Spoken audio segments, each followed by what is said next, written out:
এক পোলা এক মায়ের খুব ভালোবাসে, দুনিয়ায় আর কিছু চাই না মায়া ছাড়া। আচ্ছা।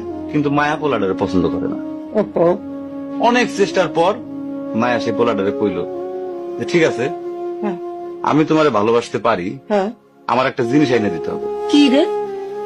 পোলাটা তখন কইল যে তোমারে পাওয়ার লিগা আমি দুনিয়ার যে কোনো জায়গা থেকে যে কোনো জিনিস এনে দিতে পারি। হ্যাঁ হ্যাঁ। মায়েরা তখন কইল তুমি তোমার মায়ের কইলজাটা আমার আইনা দাও। কি ক- কি ক- কি কি কি- মনে হয় না? কি গল্প শোনালি দিদু?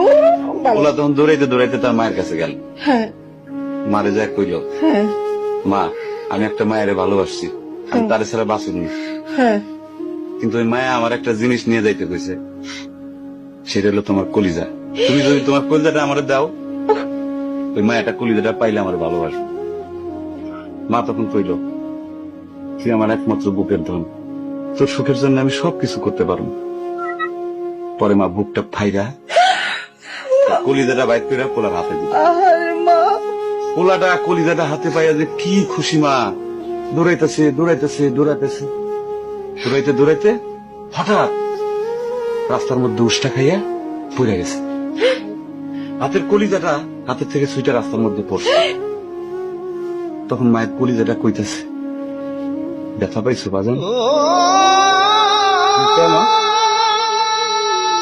কিন্তু মায়া যদি এইরকম কয়, সেই মায়ের আমি, আমার মনে হয় জগতের সব মায়ে একরকম, মা আমি পারো না, মা আমি তোমার ছাড়া আমি থাকতে পারবো না, মা।